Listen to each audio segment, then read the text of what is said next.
सो पाकिस्तान के लिए आज का दिन अगर देखा जाए तो ओवरऑल आई थिंक बहुत ज़बरदस्त दिन था। सिर्फ पाकिस्तान श्रीलंका से नहीं, आज पाकिस्तान ने इंडिया को भी हराया है इमर्जिंग एशिया कप में। और वहाँ पे तो आई थिंक बड़ी सीधी सी बात थी कि इंडियन टैलेंट और पाकिस्तानी टैलेंट उसका एक चैलेंज था आई थिंक। और वो आई थिंक काफ़ी चीज़ें डिफाइन आज उसने कर दी हैं कि क्या फ़र्क है और ये कंपेटेबल ये है कि नहीं है। सो आई थिंक खैर उसके बारे में बाद में बात करेंगे। लेकिन आज सबसे पहले मैच की बात करते हैं जो कि पाकिस्तान वर्सेस श्रीलंका का मैच था, तीसरा ओडीआई। और एक उसके अलावा जो है इंडिया आज साउथ अफ्रीका से टेस्ट मैच भी हार गया। जो उन्होंने खड्डा उनके लिए बनाया था साउथ अफ्रीका के लिए, उसमें वो बहुत गिर गए हैं। सो खैर उसके बारे में बाद में बात करेंगे। पहले देखते हैं कि आज पाकिस्तान वर्सेस श्रीलंका के ओडीआई मैच में क्या हुआ है, जिसमें पाकिस्तान ने श्रीलंका को बासानी हरा दी है 6 विकेटों से और क्लीन स्वीप कर दी है ओडीआई सीरीज में। खैर पाकिस्तान टॉस जीता, फील्डिंग का फैसला किया। श्रीलंका ने 211 रन बनाए, 212 का टारगेट था।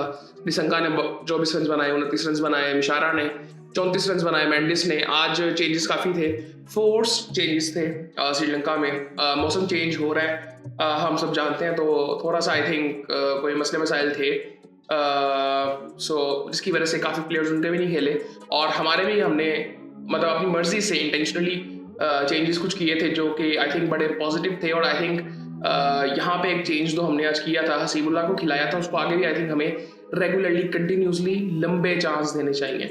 आई थिंक इसके साथ जो पहले मुझे लगता है कि थोड़ी सी ज्यादती हो गई थी कि हम जिस तरह से इसको खिलाते थे फिर चांसेस उस तरह से मिलते नहीं थे, तो इसको अब कंटिन्यूसली खिलाना चाहिए। आज भी प्रेशर में बेचारा आउट हो गया था।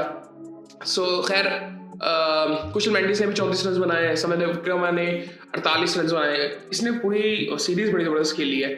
उसके बाद मिंडो मेंडिस 10 रन बना के आउट हुआ। उसके बाद पवन रथनायक ने 32 रन बनाए। किसी तरह ये 211 रन तक पहुंच गए थे। बॉलिंग की अगर पाकिस्तान की बात करें तो पाकिस्तान ने काफ़ी ज़बरदस्त बॉलिंग की है। शाहीन अफरीदी ने एक आउट किया 7.2 ओवर्स में, एक मेड इन 36 रन दे के।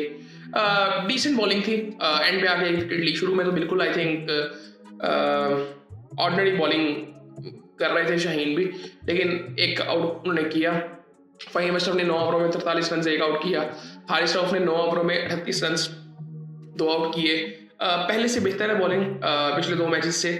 मतलब विकेट्स के लिहाज से देखा जाए तो विकेट्स तो उन्होंने पहले मैचेस में भी ली थी, बट आई थिंक जो हम बात कर रहे थे कि वो सूट नहीं कर रहे ऐसी पिचेस को। मोस्टली मैचेस में जो उनको रन्स पड़ते हैं वो आई थिंक उसका पाकिस्तान को नुकसान काफ़ी ज़्यादा होता है। और ये मैचेस हम जीते हैं तो हमें ये चीज़ें याद रखनी चाहिए, इन चीज़ों पे गौर करना चाहिए कि ये बॉलिंग इतनी अच्छी नहीं थी अगर इंडिविजुअली देखा जाए तो, क्योंकि इन स्टैट्स की वजह से ये जिस तरह के हारिस रऊफ के हैं, इनकी वजह से हम इंडिविजुअल लेवल पे पाकिस्तान टीम मैचेस हारी हुई है पहले।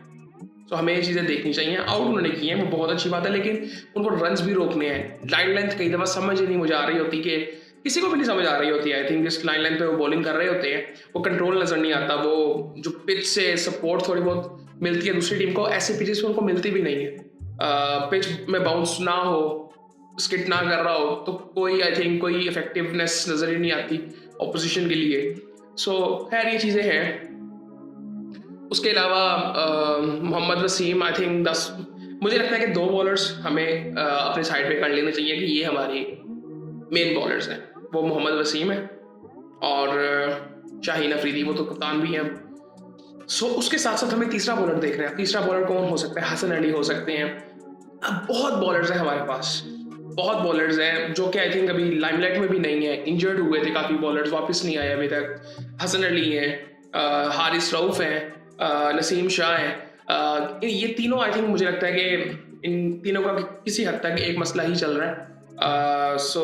नसीम शाह आई थिंक मुझे लगता है कि जिस तरह के वो बॉलर है, स्किल उनका जिस तरह का है, वो इफेक्टिव तो होते हैं, बट आई थिंक वो मेच्योरिटी अभी भी उनकी बॉलिंग में नज़र नहीं आती। आई थिंक ये थोड़ा सा देखना पड़ेगा इन तीनों को, और हमें अपनी बेंच स्ट्रेंथ भी देखनी है। आज हमें एक मैच में नज़र आई, जो इमर्जिंग एशिया कप का जो मैच हो रहा था, कि क्या सूरत हाल हमारे बेंच स्ट्रेंथ की है, जो हमारा टैलेंट निकल के आ रहा है डोमेस्टिक से। मैं हमेशा कहता हूँ कि पाकिस्तान का हमेशा से रॉ टैलेंट होता है। पाकिस्तान, श्रीलंका, वेस्ट इंडीज़ का जो रॉ टैलेंट होता है वो बहुत अमेजिंग होता है। यहाँ पे इंडिया का जो टैलेंट खेल रहा था वो बहुत ग्रूम्ड था, आईपीएल खेल रहे थे, उसके परफॉर्मर्स थे, मोस्टली प्लेयर्स जो थे उनके बारे में बात करेंगे एक अलग वीडियो में। लेकिन मेरे कहने का जो मकसद है कि पाकिस्तान का हमेशा से रॉ टैलेंट है। आप पाकिस्तान की टीम देखेंगे तो बहुत कम प्लेयर्स आपको ऐसे लगेंगे जो कि थोड़े से मेच्योर आपको नजर आएंगे, लेकिन बहुत रॉनेस नजर आएगी उसमें और वो टैलेंट काफ़ी एक्साइटिंग नजर आएगा। खैर पाकिस्तान आज वो मैच जीता है जिसके बारे में हम डिटेल में बात करेंगे। मोहम्मद वसीम ने 10 ओवरों में 47 रन देकर 3 आउट किया। आज भी इनकी पूरी सीरीज जबरदस्त गई है। 10 ओवरों में 42 रन देकर 2 आउट किए। फैसल अकरम को भी खिलाया गया आज, ये बड़ी अच्छी चीज़ है। उधर क्या कहते हैं, जो इमर्जिंग एशिया कप हो रहा था वहाँ पे सुफियान को गेम खेल रहे थे। मेरा पिछले कुछ टाइम में हमने जब सुफियान को भी खिला रहे थे, हम साउथ अफ्रीका टूर पे लेके गए थे वनडे सीरीज में, तो मेरा उस वक्त ये कहना था कि यार उसको अगर आपने खिलाना ही है, मेरे ख्याल से तो बहुत जल्दी उस वक्त भी था, अभी भी जल्दी है सुफियान लेकिन अगर आपने खिलाना ही था तो उसको आप T20 में खिलाएं और इसको वनडे में खिलाएं। लेकिन अभी मुझे पिछले कुछ टाइम में लगा कि यार आप इसको ज़्यादा ट्राई कर सकते हैं। मुझे ये मेच्योर ज़्यादा लगता है, इसका स्किल लेवल, इसकी स्ट्रेंथ ऑफ बॉलिंग है वो मुझे बेहतर लगती है सुफियान से। सुफियान मैं थोड़ा सा कहूँगा अभी रॉ ज़्यादा है। इवन फैसल अकरम भी है, ये नहीं मैं कहूँगा बहुत मेच्योर है, लेकिन आई थिंक बेहतर मुझे थोड़ा सा लगता है। टैलेंट बिल्कुल बहुत से लोग उनके बारे में बात करते हैं, बट फैसल भी बेहतर बॉलर है। आज जो उसने एक बॉल किया था समर अकरमा को, वो बहुत ज़बरदस्त बॉल था। वो बाबर आजम को 2019 के वर्ल्ड कप में कुलदीप यादव ने किया था। आई थिंक बहुत ज़बरदस्त बॉल था वो। खैर उसके बाद पाकिस्तान बैटिंग के लिए आता है तो आज फ़खर जमान की बड़ी ज़बरदस्त इनिंग थी, बहुत ज़बरदस्त इनिंग थी। पिछली बार से मैं कहूँगा बेहतर इनिंग थी। पिछली दफ़ा उनको 3 चांसेस मिले थे, लेकिन आज बड़ी कन्विंसिंग इनिंग थी उनकी। 45 बॉलों में 55 रन। हसीबुल्ला आज खेल रहे थे, जल्दी आउट हो गए थे, बहुत अनफॉर्चुनेट था, प्रेशर में बहुत ज़्यादा थे। लेकिन मुझे लगता है कि आगे इनको हमें कंटिन्यूसली चांसेस देने चाहिए, इवन टेस्ट में भी, टेस्ट और वनडे दोनों में। आई थिंक इनको अभी मौका देना चाहिए, कंटिन्यूसली और लंबा मौका देना चाहिए, जिस तरह हम साइमन को देखते हैं। बाबर ने 34 रन बनाए, अच्छा बॉल था, पड़ गया, आउट हो गया वो, लेकिन एक डिसेंट इनिंग थी बाबर की, अच्छा लग रहा था आज भी खेलता हुआ। मोहम्मद रिजवान ने आज फिर आई थिंक बड़ी ज़बरदस्त इनिंग खेली है। उनका 100वां आज वनडे मैच था, 61 रन उन्होंने बनाए। उन्होंने आई थिंक अपने 50वें वनडे में भी हाफ सेंचुरी की थी। उसके बाद आगा जल्दी आउट हो गया था और उसको भी अच्छा बॉल पड़ गया था। हुसैन तलत ने 42 रन बनाए और फिनिश किया दोनों ने, हुसैन तलत और रिजवान ने। ये बहुत अच्छी चीज़ है हमारी क्रिकेट के लिए। खैर पाकिस्तान ने 45वें ओवर में चेस कर लिया, थोड़ा जल्दी से हो सकता था, लेकिन आई थिंक कोई इतना ज़रूरत नहीं थी। आज हमने एक बैट्समैन भी कम किया था।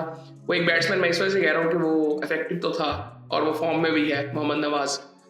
खैर वो आज नहीं थे।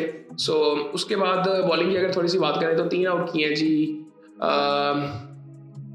जेफरी वंडरसे ने 3 आउट किए हैं 42 रन देके 10 ओवरों में। 1 आउट किया जी थीक्षणा ने। ये सूरत हाल है। और बाकी आई थिंक अच्छा दिन था पाकिस्तान के लिए इस लिहाज से भी। थोड़ा सा मैं कहूँगा आज का ये वाला मैच थोड़ा सा बोरिंग था। बोरिंग इस लिहाज से था कि रिजल्ट को इतना ज़्यादा मैटर करता नहीं था, तो इस लिहाज से मैं सिर्फ बात कर रहा हूँ, वरना ओवरऑल अच्छी सीरीज़ पाकिस्तान के लिए रही है। और खैर बाकी आपसे बात होती है।